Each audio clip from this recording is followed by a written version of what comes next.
नमस्कार मित्रांनो, आज आपण पाहणार आहोत की डॉक्टर बाबासाहेब आंबेडकरांनी बौद्ध धर्म का स्वीकारला? हा प्रश्न समजून घेण्यासाठी आपण त्यांच्या आयुष्यातील संघर्ष आणि विचार समजून घ्यावे लागतील.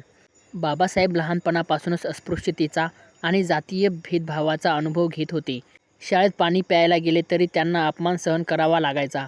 वर्गात वेगळं बसवलं जायचं आणि समाजात त्यांना मान मिळत नव्हता. या अनुभवांनी त्यांच्यात समाजातील अन्यायाविरुद्ध आवाज उठवायची ज्वाला निर्माण केली.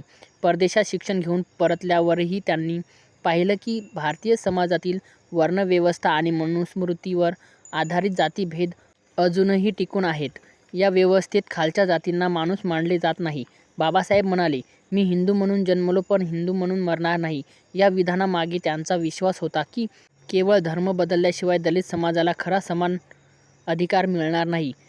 त्यांनी ख्रिश्चन, इस्लाम, शीख धर्म आणि विविध सुधारणा पंथांचा अभ्यास केला. पण कोणताही धर्म पूर्णपणे समानता आणि मानवतावादाचा आदर्श देत नव्हता. अखेर त्यांनी बुद्धाचा धर्म म्हणजे बौद्ध धम्म निवडला. कारण बौद्ध धर्मात जातीव्यवस्था नाही, वर्णभेद नाही, अंधश्रद्धा नाही आणि बुद्धाच्या शिकवणीत समता, करुणा, प्रज्ञा आणि मानवतावाद यावर भर आहे. बाबासाहेबांच्या मते बौद्ध धर्म हा विज्ञाननिष्ठ आणि तर्कशुद्ध धम्म आहे. यात प्रत्येक माणूस स्वतःच्या कर्मावर उन्नत होतो.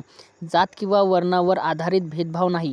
त्यामुळे बाबासाहेबांना हा धर्म दलित समाजाला नवजीवन देणारा वाटला. 14 ऑक्टोबर 1956 रोजी नागपूरच्या दीक्षाभूमीवर बाबासाहेबांनी बौद्ध धर्म स्वीकारला. लाखो अनुयायी, महिला, तरुण आणि समाजातील शोषित लोक उपस्थित होते. त्यांनी त्रिशरण आणि पंचशील ग्रहण केला. पंचशीलामध्ये म्हटले आहे, जीव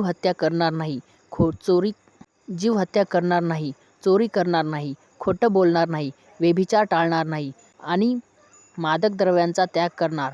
यासोबत त्यांनी आपल्या अनुयायांना 22 प्रतिज्ञा दिल्या, ज्यात स्पष्टपणे सांगितलं आहे की ते ब्रह्मा, विष्णू, महेश यांना मानणार नाही, हिंदू धर्मातील कर्मकांड स्वीकारणार नाहीत आणि बुद्धाच्या तत्त्वावरच जीवन जगणार. हा निर्णय केवळ वैयक्तिकच नव्हता, तर समाजातील कोट्यवधी लोकांना नवजीवन देणारा सामूहिक निर्णय होता.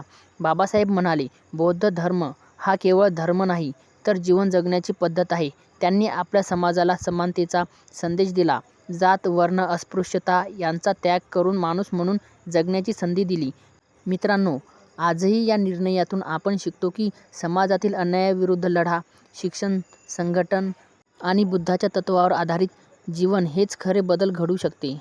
बाबासाहेबांनी बौद्ध धर्म स्वीकारून केवळ स्वतःसाठी नव्हे, तर संपूर्ण समाजासाठी प्रेरणा दिली.